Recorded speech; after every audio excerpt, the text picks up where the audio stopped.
আজ আমি যে গল্পটা বলবো সেটা আমার জীবনের এমন একটা ঘটনা যা আমার জীবন বদলে দিয়েছে। তাই স্কিপ না করে পুরোটা শুনুন। নমস্কার, আমি শিপর্ণা নিয়োগী। তো আজকের গল্পটা আমার জীবন দিয়ে শুরু করছি, কারণ আমি বলেছিলাম যে হয়তো আমি কোনো রেসপন্স পাবো না, তাই হয়েছে।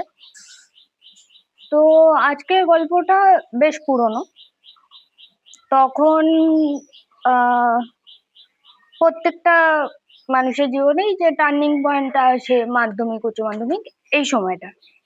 তো আমি একটা রিলেশনশিপে জড়িয়ে পড়ি। বলবো না প্রথম দিকে খুবই ভালো চলছিল সমস্ত কিছু। হ্যাঁ, হয়তো সেটা আমার ভুল ছিল। আহ, আমি বুঝতে পারিনি, ম্যাচিওর ছিলাম। তো জড়িয়ে পড়ি, সবই ঠিকঠাক চলছিল। বাড়িতে জানতে পেরে যায় এবং বাড়িতে মানে না, কারণ ছোট বয়সে এই জিনিসগুলো সাধারণত মধ্যবিত্ত ফ্যামিলির কেউই মানে না।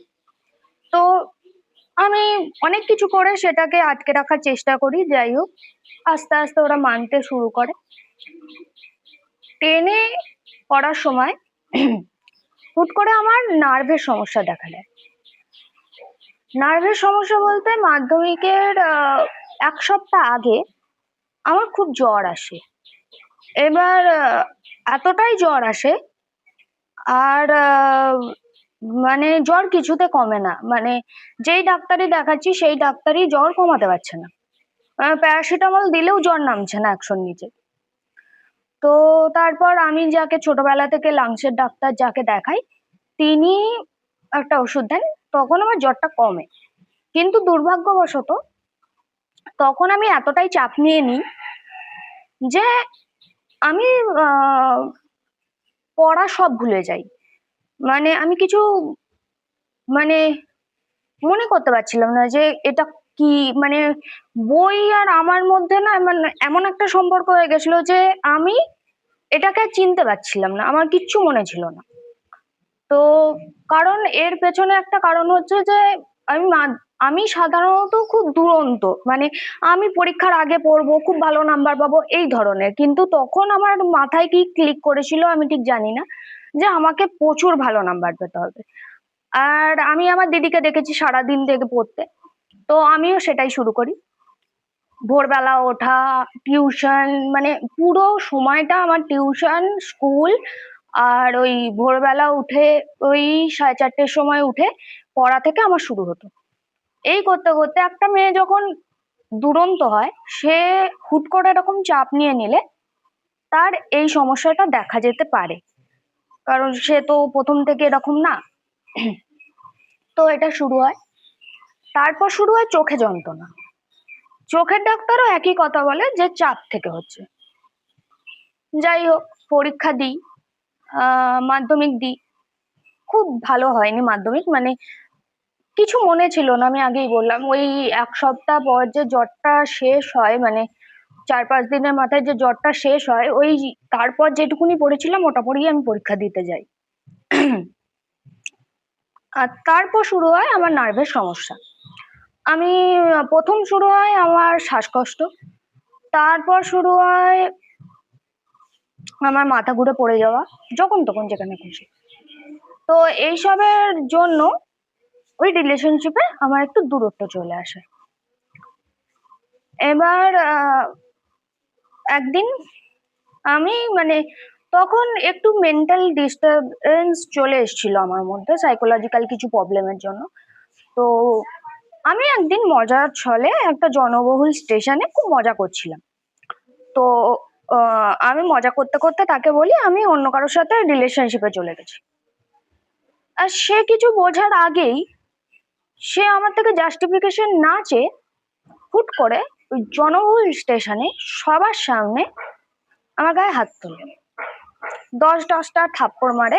আর আমি সাধারণত এরকম একটা মেয়ে যে যে আমাকে চড় মারবে আমি ঘুরিয়ে তাকে চড় মারবো, কিন্তু সেদিন আমি কিছু পারিনি, কারণ আমার মাথাতেই আসেনি যে এই মানুষটা আমায় চড় মারতে পারে।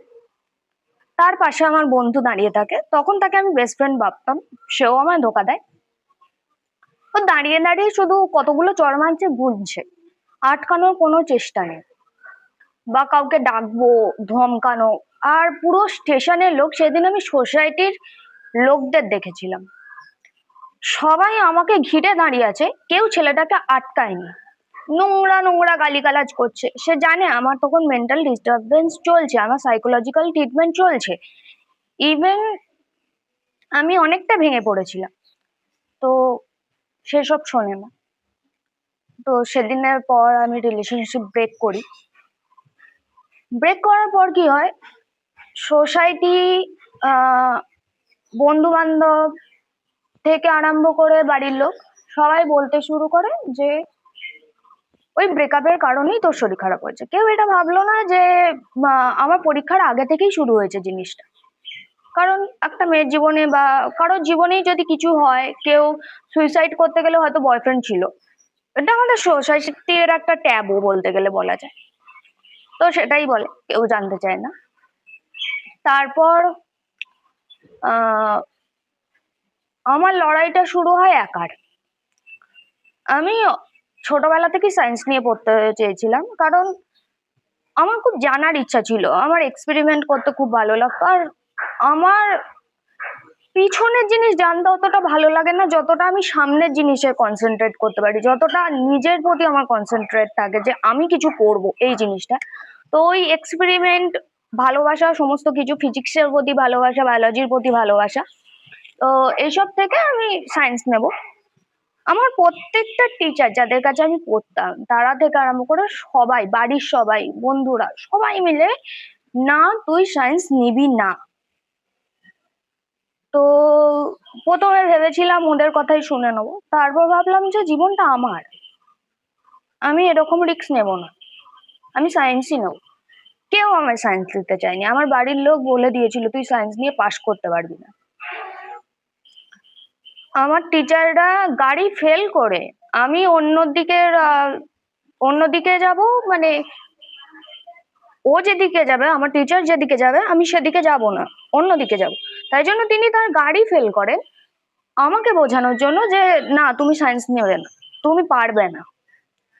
তো সেখান থেকে আমি প্রচন্ড জেদি একগুঁয়ে একটা মেয়ে, যে কেউ আমাকে যদি বলে দেয় যে তুমি পারবে না, তখন আমি করেই দেখাবো, সেটা একা হলো। তো আমি বলি আমি করব।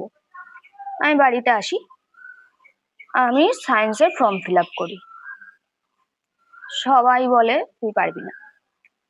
হ্যাঁ, এবার তারপর ওই সময়টা আমি অনেক 1 মাস ব্যাঙ্গালোরে ভর্তি ছিলাম, একটা নার্ভের হসপিটালে। সেখান থেকে বেরিয়ে আসি, এইসব কারণে 11-এর রেজাল্টটা ভালো হয় না। তো সবাই আরো কথা বলার সুযোগ পেয়ে যায় যে না, এ কিছুতেই করতে পারবে না, এ আর পারবেই না। তো পরীক্ষা মানে এইচএস আসার সময় তখন সবাই শুরু করলো আবার বলতে, কারণ 11টা তো যা হোক করে কেটে গেছে।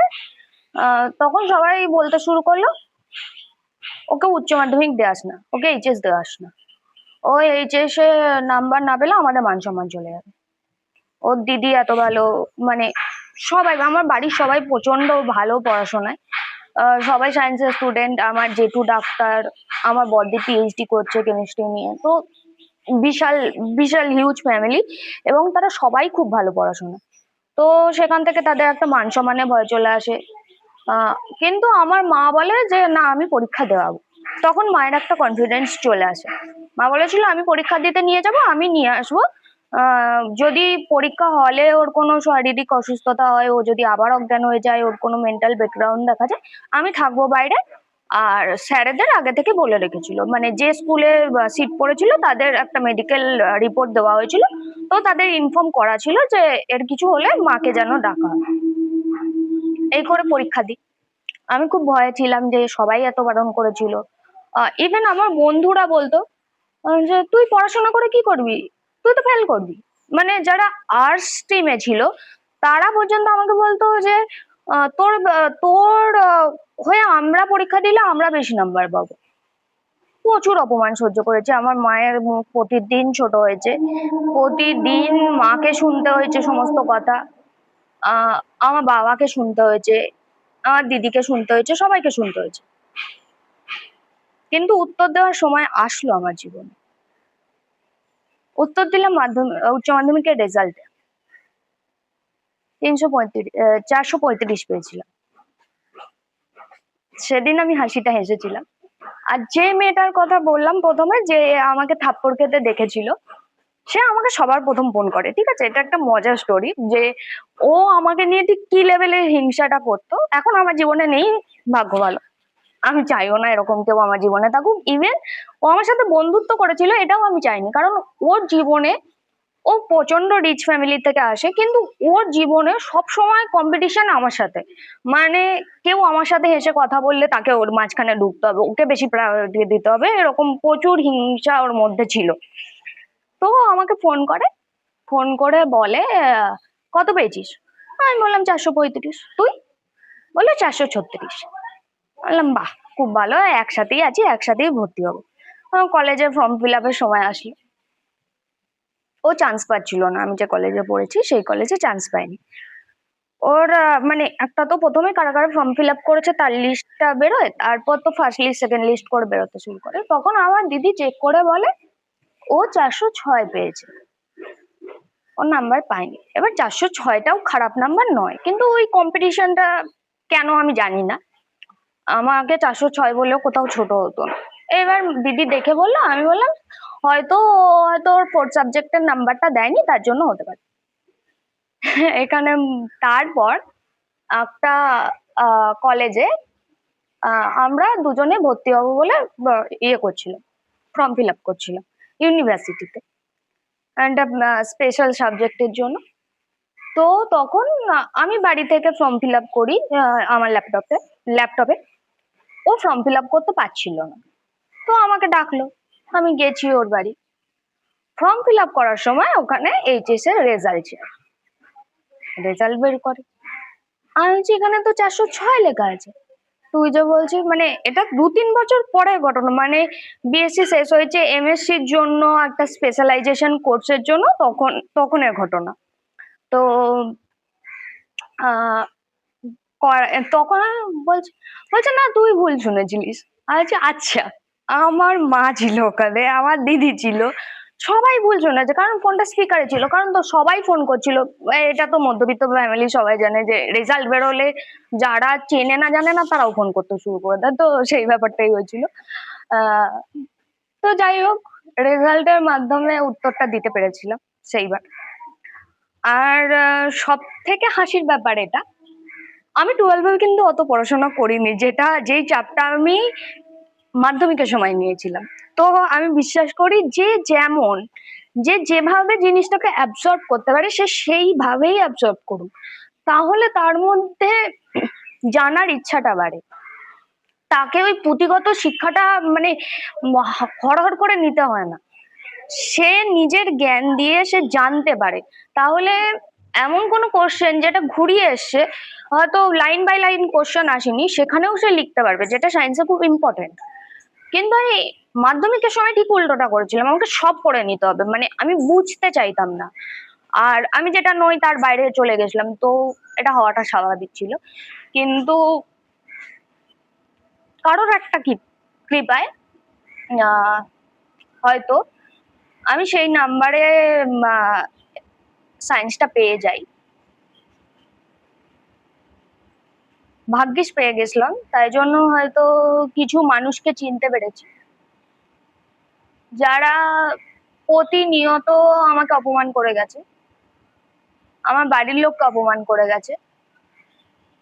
ইভেন আমার যদি কোনো নতুন বন্ধু হয়, তাদের সামনেও আমাকে হিউমিলিয়েট করতে ছাড়েনি, মানে আমাকে কিছু বলতেই ছাড়েনি। তো তাদেরকে আমি উত্তরটা দিতে পেরেছিলাম। তো তাই তোমাদের বলতে চাই, হয়তো তোমাদের জীবনে এর থেকে অনেক বড় বড় ঘটনা আছে। এটা একটা ছোট্ট উদাহরণ দিয়ে বলতে চাই, নিজেকে কখনো কম ভেবো না, মাথা উঁচু করে নিজের জেদে এগিয়ে চলো, জীবনটা তোমার, তুমি পারবে।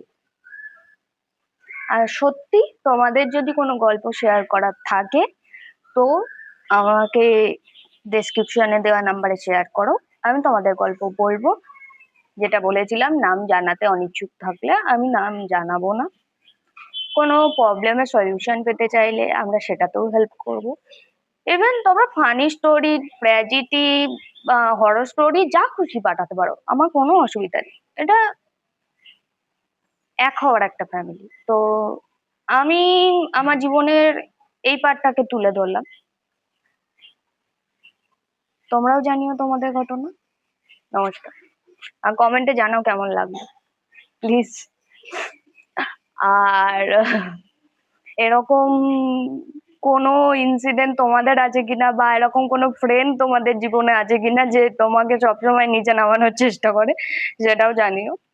আর মেবি সে হয়তো এই ভিডিওটা দেখবে, তো আই ডোন্ট নো।